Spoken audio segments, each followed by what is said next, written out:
Bom dia, pessoal do oitavo ano. Estamos começando aí a correção do capítulo 14, Europa, o movimento do século XIX, da página 16 até a página 27, pegando o capítulo praticamente todo. Apesar de também eu vou falar da página 15, que tem uma imagem aí famosa. Lembrando que está liberado o estudo dirigido até sexta-feira, 12 pontos, 6 questões com consulta ao capítulo.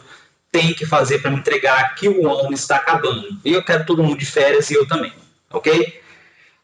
Página 15, apesar de eu não ter passado, a página 15, abre lá para mim na página 15. A página 15, ele tem um quadro aí muito famoso do Claude Monet, Rue de Saint-Denis, celebração de 30 de julho de 1878, no óleo sobre tela.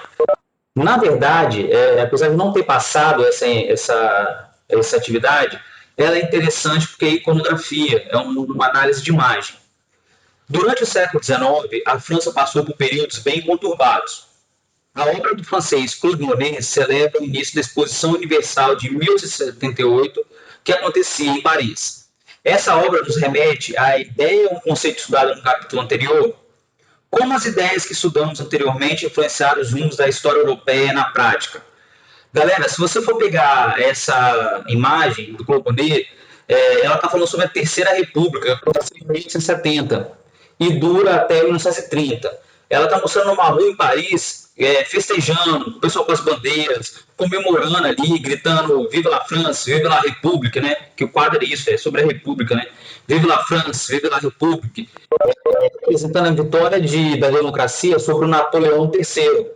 Ou seja, é um movimento nacionalista, onde eles expulsam o imperador, ali, o Napoleão, que tomou o poder, assumiu o poder democraticamente, virou cônsul, depois virou imperador, com o apoio desse povo, e depois ele vai ser expulso quando perder a guerra da Prússia. É extremamente impopular, ok? É a Terceira República. Professor, por que esse quadro é importante? Galera, não sei se vocês estão vendo. Lá na França, eu não me canso de falar, lá na França o pessoal leva muito a sério essa coisa da igualdade, fraternidade e liberdade. Eu não sei se vocês viram, há pouco tempo atrás teve um atentado terrorista que matou até uma brasileira, na Catedral de Saint-Denis ou Notre Dame, não sei, depois olha lá. E o pessoal ficou com medo, olha, a gente não pode. Por que o atentado aconteceu? Porque eles fizeram uma charge sobre Maomé. E os radicais islâmicos foram lá e fizeram um atentado. Então começou uma discussão na França, ceder ou não o medo, parar de fazer essas charges? Não, não parar. Inclusive, o presidente francês está sendo acusado ali de incitar o ódio. Mas é que eles levam muito a sério essa questão da democracia, da liberdade, da igualdade, da fraternidade. Ok? Podemos passar agora para a correção de verdade? Página 16. Página 16. Lá na página 16 tem o Organiza as Ideias. Pega a apostila, porque isso é um complete, ok? Está escrito lá no Organiza as Ideias. A respeito das ideologias estudadas no capítulo anterior, preenche as lacunas. A é, pois, o fruto da fidelidade da Igreja e sua tradição à sua doutrina, bem como fruto de sua constante preocupação de atualização para responder aos desafios emergentes. A letra A é doutrina social da Igreja. Letra A é doutrina social da Igreja. Por quê, professor? Porque a doutrina social da Igreja buscou aproximar os ensinamentos ali, para aproximar o clero, o alto clero, da população mais pobre. A Igreja Católica historicamente ficou sempre ao lado dos ricos e poderosos. Na segunda metade do século XIX, ali, a gente vê que ela muda de posição e ela passa ali a lutar também pelas camadas mais baixas. Eu já até comentei, por isso tem um monte de pastoral aí na Igreja Católica. Carcerária, do menor, da família, e assim vai. Letra B. A nação, em seu significado mais simples, é uma comunidade estabelecida nesse determinado território, como uma unidade ética, histórica, linguística, religiosa e ou econômica.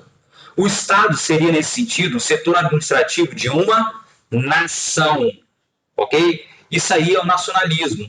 Você está falando que as pessoas elas têm alguma unidade, um sentimento de pertencimento, características em comum, uma identidade nacional. Olha o nome, identidade nacional. É a nação, ok?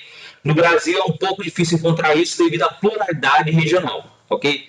Ah, professor, mas é só o Brasil que tem isso. Não, fala na Alemanha. Na Alemanha eles podem falar o alemão lá em público, mas tem muitos locais que eles falam dialetos e são praticamente compreensíveis. Isso acontece também em outros países. Letra C. Rejeita a autoridade porque nela vê a origem exclusiva da infelicidade do homem. Essa autoridade é representada pelo Estado, órgão repressor por excelência. E, em decorrência, o condena a lei, instrumento do Estado, ilusório e aplicada sempre em prejuízo dos pobres. Sua característica dominante é a rebeldia. A letra C é anarquismo. Toda vez que você vê Estado, repressão, lei e religião, e você vê falando que você tem que se rebelar contra isso, você está vendo os anarquistas. Tem um anarquismo que acredita na cooperativa, na colaboração voluntária entre a população, e tem um anarquismo que é radical, que prevê uma luta armada para se tomar o poder, ok?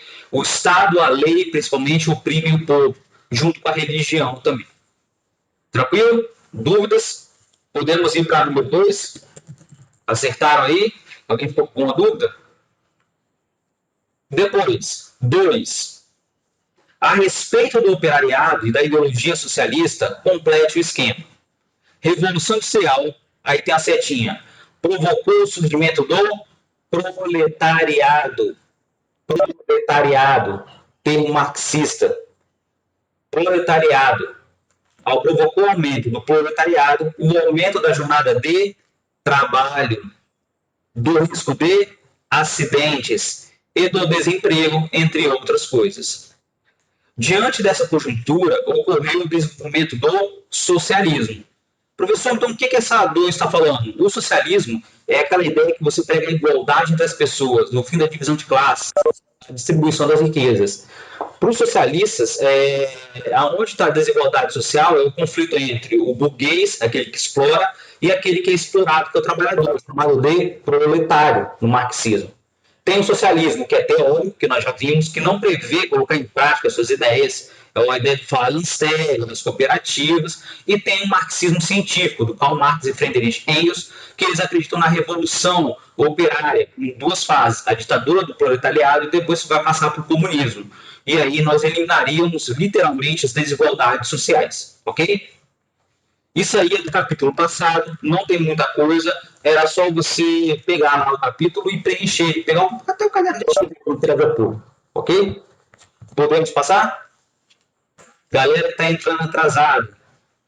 Atividade liberada no portal, no Positivo On, estudo dirigido, já mandei o e-mail, hein? Para fazer essa semana. Enviar para mim quanto antes, não deixar para a última hora. Contata aí com a estabilidade Positivo On. São 6 questões, 12 pontos. É para me enviar até sexta-feira, ok? Maria Luísa, você pode ler para a gente organizar as ideias? Bom dia, professor. Posso sim, tá me ouvindo? Bom dia, Maria. Obrigado. Ok. Organize as ideias. Relembre quais foram as principais características dos movimentos operários. Ludita. Vou responder o que eu coloquei aqui. Trabalhadores das indústrias contrários aos avanços tecnológicos. Os luditas protestavam contra a substituição da mão de obra humana por máquinas. Perfeito, Maria. Olha só, isso aí é a Revolução Industrial, é lá no início do ano. O que é o movimento ludista, ou ludista? É um movimento que começou lá com Ned Ludd em 1779, que ele acreditava que o mal que a população estava passando, os operários, vinha justamente das máquinas. O que ele começou a fazer? Começou a quebrar essas máquinas, virou um movimento. Depois ele foi oprimido, foi preso, muita gente ali, os burgueses comandavam a polícia, então esse movimento não teve sucesso. Mas foi a primeira vez que identificaram a máquina como um meio de opressão, como um meio ali de tirar o emprego da população, ok? Próximo, Maria. Cartista. Tinham outras exigências ligadas à política. Sufrágio universal masculino, voto secreto, eleição anual, igualdade entre os direitos eleitorais e participação de representantes da classe operária no parlamento britânico. Galera, muito bom. O que seria esse movimento cartista? O movimento cartista seria justamente o movimento que vai para a política. O movimento iniciado por Ned Ludd não teve sucesso. O cartismo ele foi pelo outro lado. Ele começou mais ou menos 50 anos depois e eles entenderam que para melhorar a qualidade de vida do trabalhador, eles tinham que ir no parlamento, eleger pessoas, galera, ontem teve eleição, eleger pessoas que representassem a causa trabalhistas e mudasse a legislação buscando uma melhor qualidade de vida para os trabalhadores. Traduzindo, o cartismo deu início, vamos dizer, ao sindicalismo.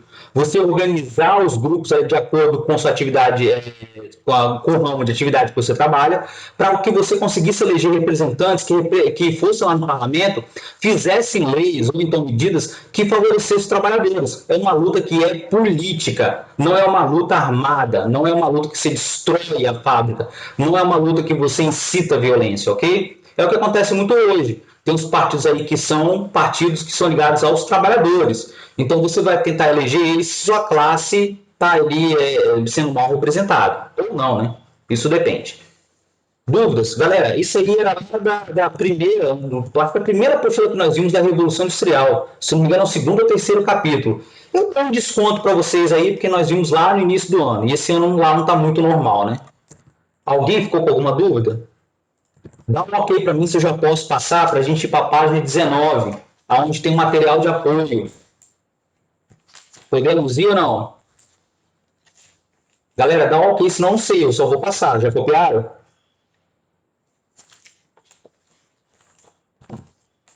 Então, eu vou entender que vocês já fizeram tudo. Página 19, tem um material de apoio. Você vai lá atrás na sua apostila, vai pegar o material de apoio, que nós temos um texto para a gente ler. E eu vou ler esse texto com os senhores para adiantar. Lá atrás, no material de apoio, na página 1, porque tem duas páginas de material de apoio, né? Interessante, mas tudo bem. Na página 1, tem aí uma figura linda de uma mulher segurando a bandeira da França, lutando, com um cara com uma pistola atrás, levantada para o alto, e vários corpos no chão. Esse quadro é do Eugène Delacroix, A Liberdade Conduzindo o Povo, em 1830. Olha a data, 1830. Está lá no Museu do Louvre. Professor, o que aconteceu em 1830? Volta lá atrás. Qual foi a primeira revolução que aconteceu para tirar ali o Carlos X? Ok? Então, vamos lá. A obra produzida por Delacroix teve como inspiração a Revolução de 1830, que conduziu ao poder o rei Luís Felipe. O rei Luís Felipe era o rei cidadão, o rei burguês, ok? Que entrou no lugar do Carlos X, que queria ser o imperador absoluto. A pintura somente foi exposta ao público após a Revolução de 1848, é a Primavera dos Povos, movimento que acabou de retirar do poder o mesmo rei que havia comprado do artista a obra e mantido longe dos olhares do público, no Palácio de Luxemburgo, em Paris. Apesar de muitas vezes a figura feminina da obra de Delacroix ser confundida com a da República, a inspiração foi a revolução que acabou com o reinado de Carlos X, coroando o novo monarca para os franceses. Engraçado que na França a mulher ela representa a liberdade e a luta. Isso aconteceu desde a época da Revolução Francesa, que a mulher colocava o barrete frígio, aquele chapéuzinho, aquela roupa simples, e ela ia para as ruas lutar e apoiar o movimento da Revolução Francesa. É interessante isso. Sentido de liberdade, igualdade é a mulher, ok? Então, para pensar, nós estamos aí olhando um quadro que representa a saída de Carlos X, que foi deposto, e a subida do rei burguês, Luís Felipe, que é o rei burguês do cidadão, que passou a governar para a burguesia. Professor, mas o texto está falando que ele encomendou o quadro e deixou guardado. Por quê? Porque ele não queria incitar a população. Entendeu a ideia? Ele não queria incitar a população a fazer uma revolução contra ele. Não vai ter muito sucesso, porque em 1848, depois de 18 anos de governo, ele vai acabar sendo expulso pelo povo. É a primavera dos povos. É quando ali os socialistas, republicanos vão começar a assumir o poder, ok? Que depois vai dar origem ao governo de Napoleão III, que vai virar imperador, e depois vai voltar ali a ser uma república. Mas tranquilo. Então vamos lá, era um complete. A mulher que aparece no centro da pintura está representando a França, está com a bandeira, a França, e a liberdade. A bandeira e o rifle, respectivamente, a pátria e a luta, ok? A cabeça feminina que se volta para trás representa o passado. Ela está olhando para trás para olhar o passado, porque eles estão fazendo uma revolução, eles querem eliminar aquele passado, que é ruim. E também o gesto da França, que chama seus filhos para acompanharem. Ela está olhando para trás, para aquele passado que é ruim, chamando a população para evoluir. Olha, sair, abandona o governo de Carlos X.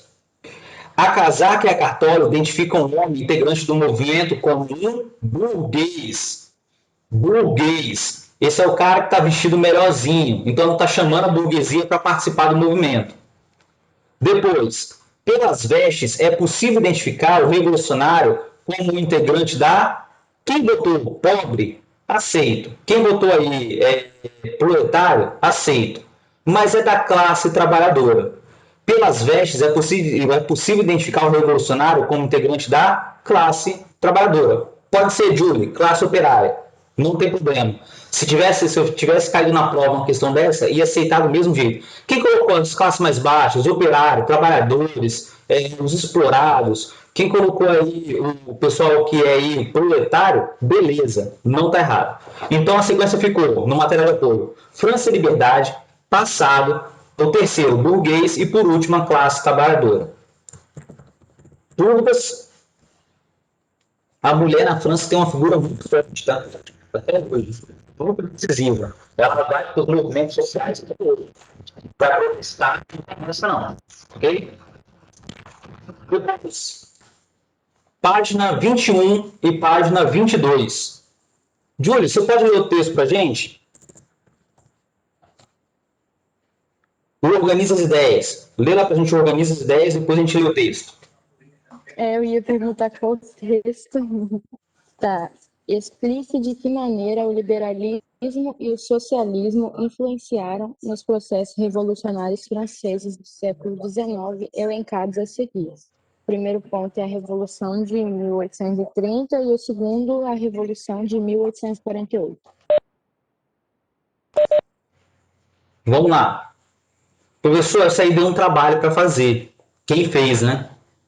Eu espero. Estou lendo que tem telepatia. A maioria fez atividade. Espero. A Revolução de 1830 foi o que tirou Carlos X e trouxe o rei burguês, o governo liberal. A Revolução de 1848, que deu origem à Primavera dos Povos, é a revolução, todas são na França, tá? Tem que lembrar disso, que trouxe o povo para o poder.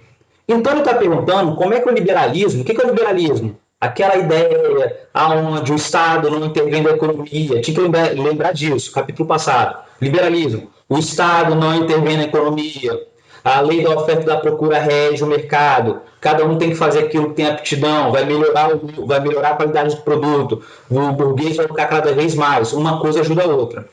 E do outro lado, o socialismo é aquela ideia que prega ali o fim da opressão com os trabalhadores, a igualdade nas classes sociais, o fim da distribuição de riqueza entre burguês, entre o cara que explora e aquele que é explorado, e propõe uma revolução operária, uma revolução proletária para acabar com essa exploração, ok? Que é histórica e que aumentou para a revolução industrial.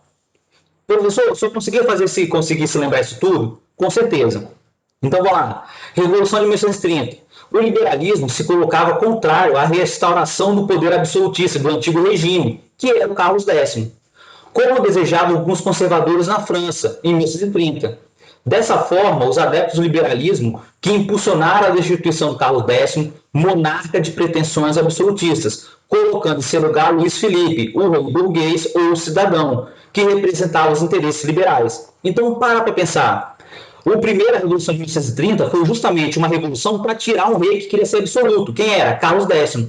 No lugar dele, colocaram um rei que representava os liberais, que representava ali o livre comércio, que representava ali a não intervenção do Estado na economia, que representava ali o fim do absolutismo e a divisão de poderes, que não vai ser bem assim porque o Luís Felipe era um monarca. Mas esse rei era um rei que representava uma classe especial. Quem era? A burguesia, que eram liberais. Entenderam a ideia? Era para tirar um rei que ameaçava trazer de volta o absolutismo na França. Agora, a Revolução de 1948 não é a revolução para manter o monarca no poder. Não é uma revolução onde a população está de acordo com os ideais da burguesia. Muito pelo contrário. Aí nós já estamos falando no fim do governo de Luís Felipe, que era um governo extremamente burguês e acabou abandonando o povo e não trouxe melhorias. Então vamos lá. O que tem a ver o socialismo com a Revolução de 1948? Quando Luís Felipe, representante burguês, chegou ao trono e deu início ao seu governo de caráter liberal, beneficiando a burguesia com várias concessões, despertou a oposição dos socialistas, que acreditavam que o governo deveria ser voltado para os interesses de quem? Dos trabalhadores, que estavam abandonados. O governo deveria ser voltado para a população mais pobre. O rei Luís Felipe fez um governo que era voltado para a burguesia. Isso vai despertar a oposição, principalmente dos socialistas, que queriam uma sociedade mais justa e igualitária, sem exploração dos trabalhadores. Eles vão ficar frustrados com o governo de Luís Felipe, que é liberal, burguês. Várias concessões de transporte e comunicação vai ser dado para a burguesia, exploração dos povos, enquanto que para a população não vai mudar absolutamente nada. É aí que o rei Luís Felipe vai ser destronado e o povo vai começar a chegar ao poder. Até a Comuna de Paris, que vai ser uma experiência totalmente socialista, quando os operários realmente vão tentar assumir o poder e eles vão servir de exemplo para outros países. Só que nós sabemos que a Primavera dos Povos começou muito rápido e terminou muito rápido. Não havia preparação, não havia apoio logístico. Na França, a Comuna de Paris só ficou lá em Paris, não se espalhou para a França. E nós vamos ver esses liberais, conservadores, burgueses assumir o poder novamente, ok? Até mesmo algumas monarquias vão voltar. Dúvidas? Dúvidas? Podemos ir? Todo mundo já copiou?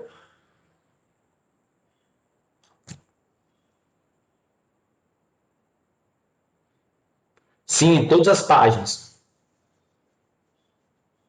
Vamos lá. Quem pode ler para mim interpretando o documento? Você pode ler, Julie? O historiador Eric Hobsbawm explica como se deve e qual era a importância da Revolução de 1848. Ou seja, é a Revolução aí que vai tirar o Luís Felipe do poder. Obrigado, Julie. Tá. Nada. Para a massa do povo comum, o problema era mais simples. Seu ódio aos ricos e aos nobres daquele mundo amargo em que viviam, e seus sonhos com um mundo novo e melhor deram a seu desespero um propósito, embora somente alguns na Grã-Bretanha e na França tivessem consciência desse significado. Sua organização ou facilidade para uma ação coletiva lhes dava força.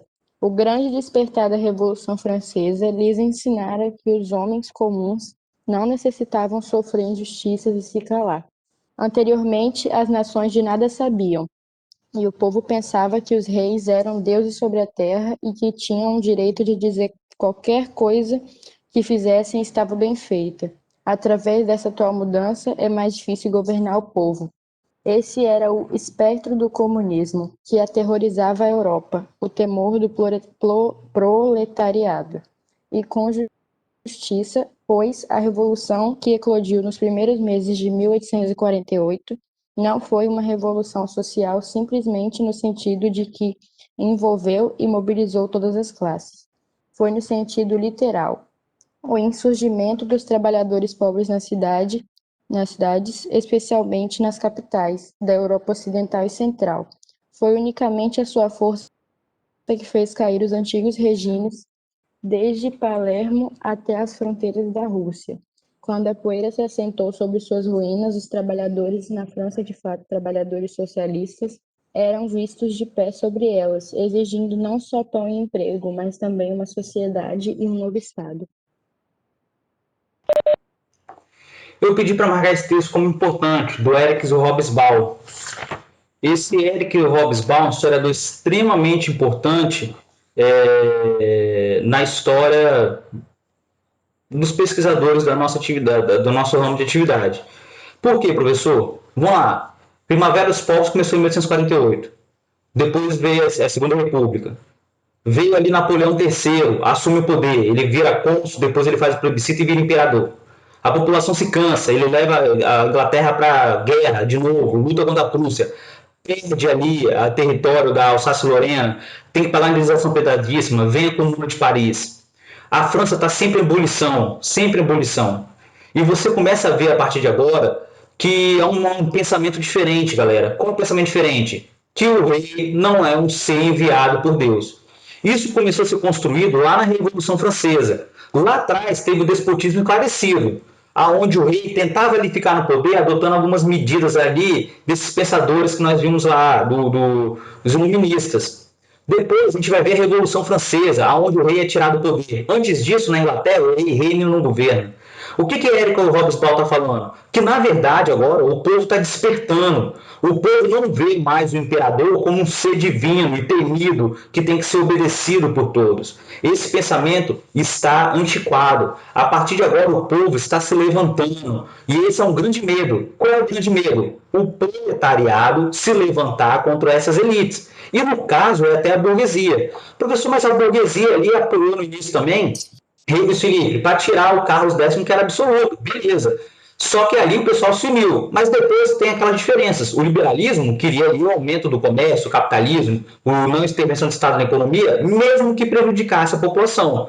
Os socialistas, do outro lado, queriam uma melhora na qualidade de vida. E os operários, os trabalhadores, quanto mais eram oprimidos, passaram ali, não é se politizar, esse aqui é o termo, é isso que eu vou chamar a atenção.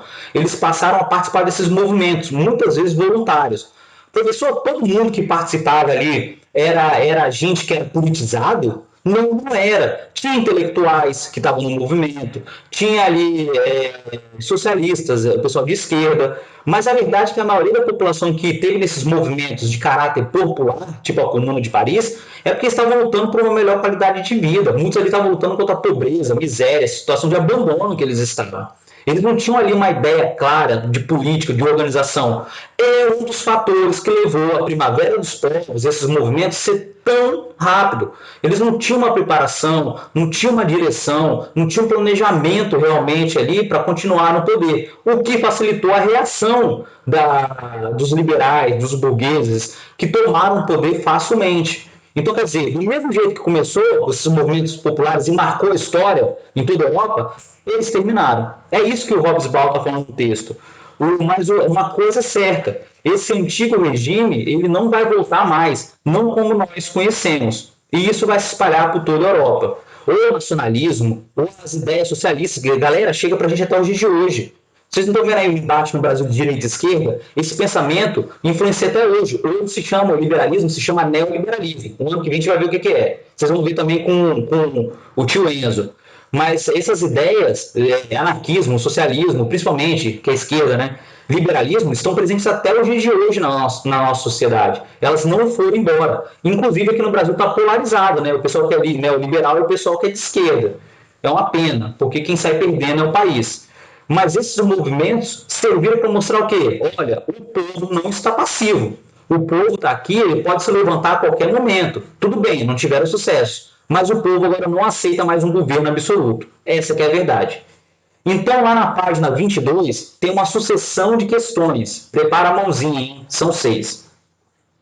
O que vai acontecer? Olha a imagem da página que está lá do Vernet, Émile Vernet. Barricadas na rua de Soufflot, em 24 de junho de 1948. Vocês estão vendo que é o povo que está lutando? Vocês estão vendo aqui algum uniforme? Tem até um cara com uma pedra na mão, jogando ali. Ele está em cima da barricada e está jogando contra a oposição. A obra de Vernet mostra barricadas construídas pelos revoltosos em 1848 na Rua de Paris. O objetivo das barricadas era bloquear a passagem das tropas repressoras. Era o povo lutando. E o cara com a pedra na mão jogando em cima dos soldados que estavam vindo. Olha como é que não estava tão organizado. Lá atrás do quadro, você vê soldados uniformizados vindo atacar a população. Então, vamos lá. Com base na obra de Vernet e no texto de Hobsbawm e em seus estudos sobre o fato retratado, responda no caderno as questões a seguir. Número 1. De acordo com Eric Hobsbawm, qual foi a grande lição aprendida com a Revolução Francesa de 1789? Galera, essa pergunta é excelente. Traduzindo, como é que você liga o movimento de 1848 à Revolução Francesa de 1789? Galera, são aí, não é menos, né? São aí 80 anos de diferença de um para o outro, 79 anos. A grande lição é que os governantes poderiam e deveriam ser questionados. Coloca isso lá. A grande lição era que os governantes deveriam e poderiam ser questionados e não serem tratados como deuses, o que acontecia no absolutismo. Vocês entenderam como que é importante uma coisa ligar com a outra? A Revolução Francesa decapitou, pela primeira vez na história, né? O povo decapitou o imperador, o rei Luís XVI e a esposa dele. Do outro lado, em 1948, o povo se rebela contra aquele tentativa de domínio burguês absolutista, porque o Luís Felipe também era monarca. O que vai acontecer? Os dois movimentos mostram o que para os franceses? Não aceitem um poder absolutista. O povo tem o direito de questionar o seu governante. Você não tem que tratar ele como os deuses. Galera, parece que ninguém aprende isso. Um monte de gente brigando aí por causa de político hoje, como se os caras esquentassem com você. Não, não é. É a mesma coisa vale para hoje, galera. A história não é passada. Para que o pessoal se mata por causa de político? Se mata por partido A ou B? Que, na verdade, você tem que exigir sempre melhorias. Sempre melhorias. Você tem que questionar o governo, direita, esquerda, liberal, conservador, de qualquer jeito, e exigir que ele sempre melhore. Olha só, é o passado ensinando o presente. Ok? Depois, 2. A qual grupo social o espectro do comunismo assustava? Traduzindo, por que o socialismo assustava tanto a galera? Quem é que o socialismo assustava tanto ali no século XIX, na segunda metade do século XIX? Especialmente a burguesia, mas também os integrantes da nobreza, integrantes da nobreza, que temiam o avanço das ideias comunistas, pois eles não desejavam a implantação de uma sociedade igualitária. Então, vamos lá, quem é que era contra o socialismo? Era a burguesia e também aquele restinho da nobreza que via os seus direitos, seus privilégios serem ameaçados. Eles não desejavam uma sociedade igualitária. Eu, um burguês rico, eu, nobre, com título aqui ainda na França, eu vou me igualar ao operário? Jamais. Eu vou dividir minha riqueza? Jamais. Eu vou deixar esse pessoal participar da política e decidir? Jamais. Porque senão o povo vai começar a assumir a política e fazer leis e medidas em benefício próprio. Isso assusta qualquer elite, galera, até os dias de hoje. Até os dias de hoje. Por que as elites de qualquer país evitam que o povo participe da política? Eles gostam de manobrar. Eles gostam ali de deixar o pessoal desinformado. Mas por que isso, professor? Para não ameaçar os seus privilégios. Pensa no Brasil, onde 30% detém 70% da riqueza. Você acha que eles vão deixar o povo chegar no poder? Ótimo, pensa aí. Depois, 3. Todos os operários que participavam do movimento de 1848 tinham completa noção dos motivos pelos quais sumiam? Justifique sua resposta. Não, não tinham, já falei isso. A grande maioria estava lutando porque desejava melhorias na sua condição de vida e trabalho. Porém, eles não tinham completa consciência dessa luta de classes, essa luta socialista prevista por Karl Marx, chamado marxismo, e Friedrich Engels, onde opunha o operário contra o proletário, aquele que explora e aquele que é explorado. A verdade é que a maioria da população que estava nesse momento lutando, que deu origem à Primavera dos Povos, estava lutando por melhor condição de vida, de trabalho, de salário, condição digna. E um pouco dessa galera, que é a próxima pergunta que eu não vou adiantar, sim, tinha pretensões políticas e era politizado, tinha intenções ali de assumir o poder com as ideias socialistas, ok? Eles queriam uma sociedade igualitária, essa que é a verdade. Depois, 4.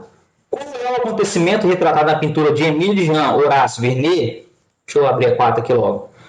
A obra de Vernet retrata a Revolução de 1848, sendo travada nas ruas de Paris. O povo fazendo barricadas e as tropas oficiais tentando combater essa revolução de caráter popular. Nós já sabemos que ela não teve longa duração, né?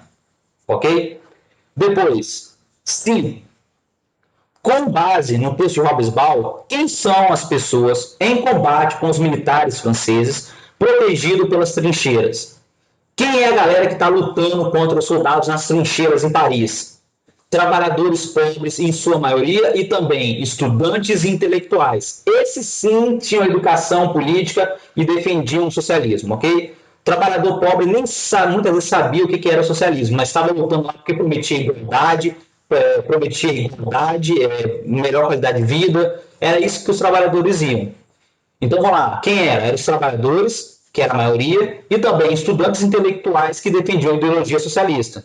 O que essa galera fazia? Eles se colocavam, de forma geral, contra o governo liberal de Luiz Felipe, que concedia privilégios a determinadas classes sociais, como a burguesia, desagradando e abandonando os trabalhadores franceses, ok? Então foi uma revolução espontânea.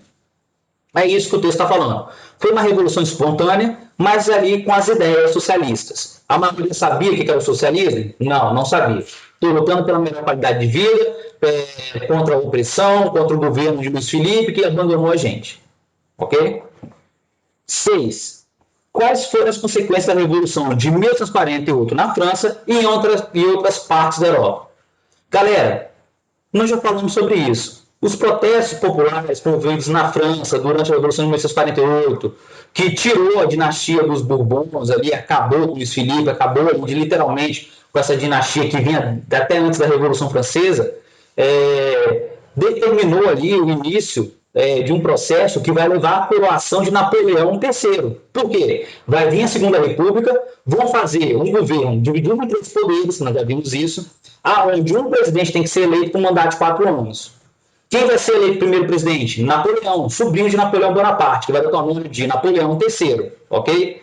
Esse sobrinho de Napoleão, aí, o Napoleão III, ele vai fazer uma votação para se tornar cônsul. Não satisfeito com a propaganda massiva, ele vai ser eleito imperador da França. Então, olha que engraçado. A Primavera dos Povos, que foi de caráter popular, ela acabou fazendo com que chegasse ao poder o Napoleão III, que tinha pretensões imperialistas e acabou inaugurando o Segundo Império, porque ele queria fazer o império igual ao do tio dele, o Napoleão, que tentou conquistar a Europa toda e fazer o bloqueio continental. Professor, isso vai gerar o quê? Um sentimento nacionalista, que ia gerar mudanças significativas. Por quê? Esse cara tinha proteção expansionista, ele evocou o nacionalismo, tentou atacar ali, se envolver num conflito contra os espanhóis, se envolver em conflito contra a Prússia, que era o grande inimigo. Ele vai acabar sendo derrotado, vai perder a região, já falei, de Alsácia-Lorena, ele vai ficar extremamente impopular e vai acabar saindo do poder, ok?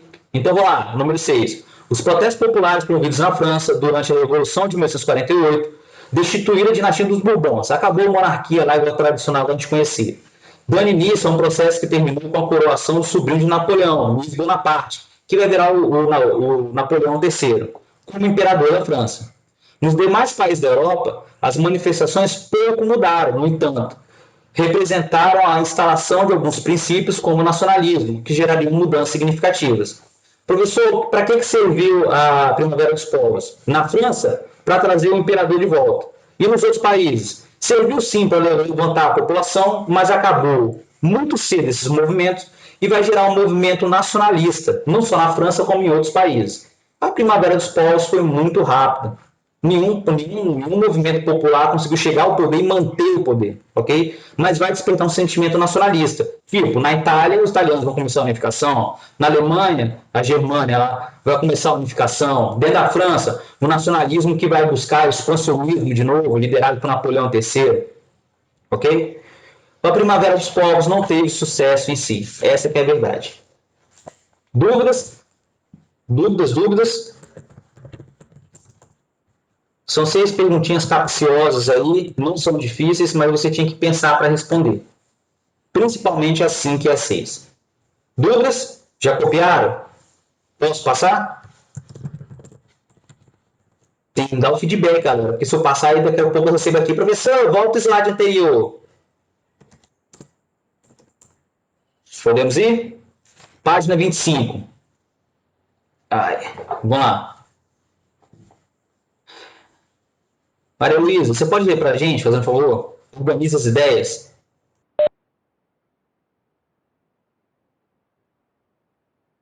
Ok. Organize as ideias. A unificação da Itália representou a vitória de um projeto monárquico e capitalista. Sobre essa afirmação, responda as questões a seguir. 1. Quem liderou esse processo? E 2. Quais eram os outros projetos que previam a unificação italiana? Obrigado, Maria. Vamos lá. Número 1. Quem liderou a unificação da Itália? O rei Vítor Emanuel II e o primeiro-ministro Conde de Cavour. E também, no sul, Giuseppe Garibaldi. Quem era contra a unificação da Itália? E foi o último local a ser anexado. Era o patrimônio de São Pedro, onde fica hoje a capital Roma, que pertencia ali a toda aquela região central, que pertencia à Igreja Católica.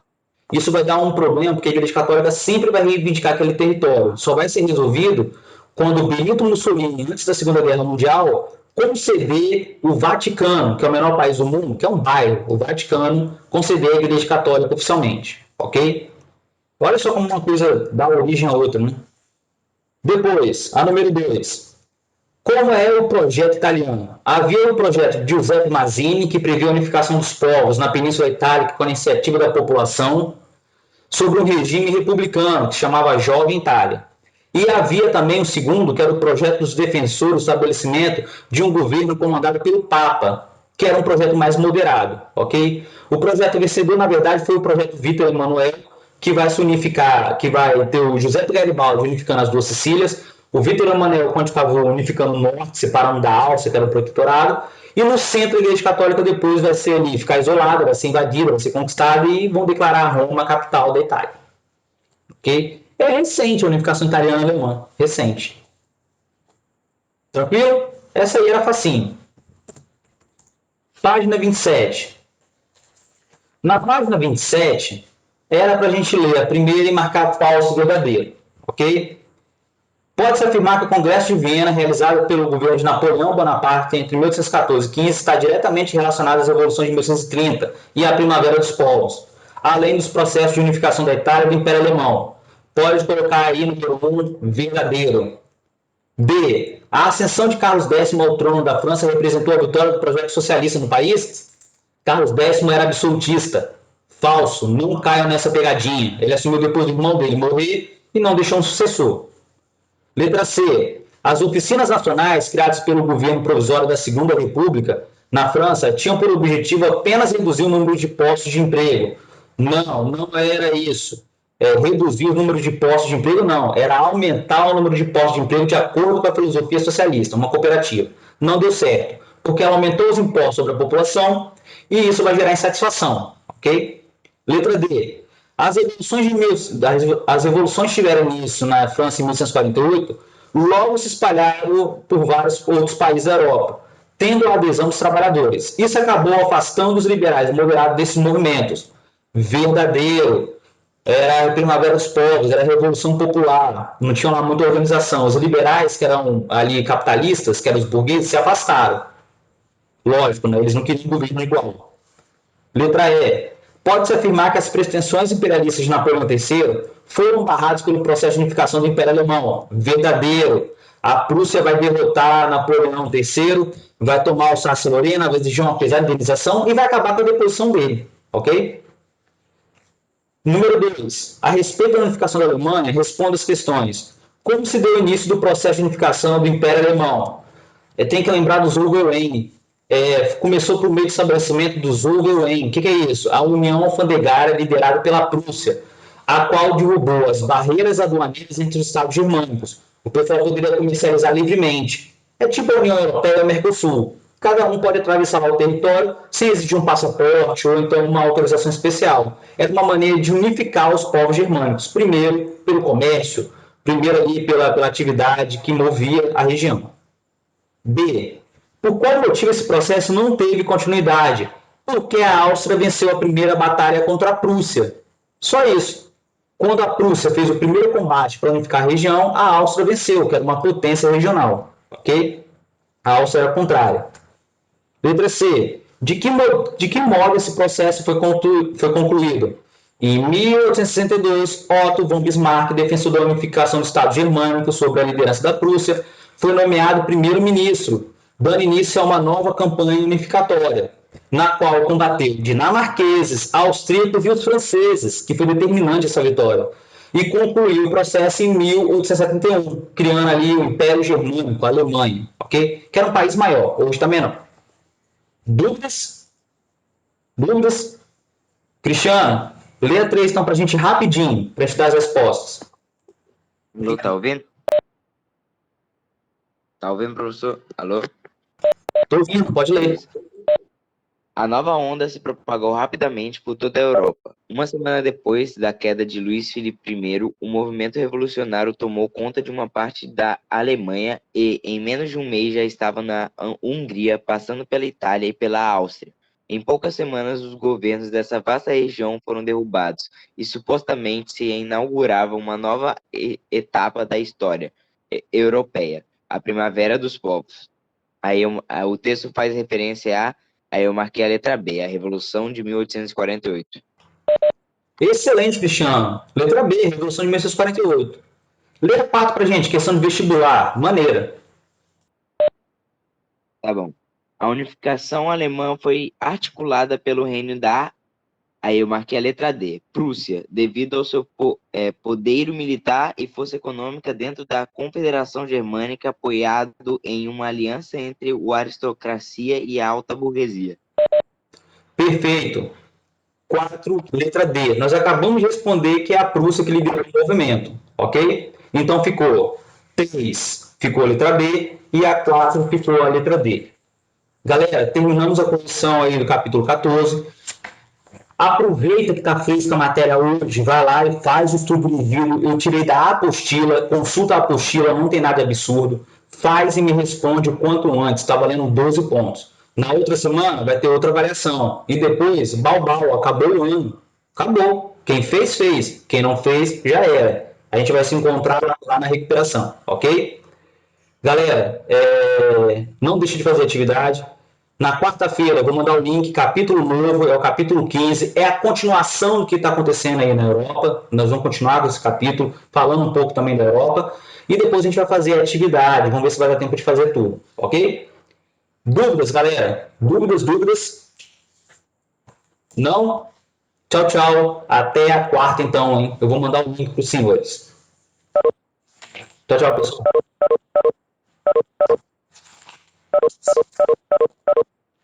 Calma, Julie. Então tem mais 6 semanas. Calma que a senhora está chegando. Tchau, tchau, Julie. Tchau, Ana. Tchau, galera. Tchau, Fernanda. Tchau, tchau.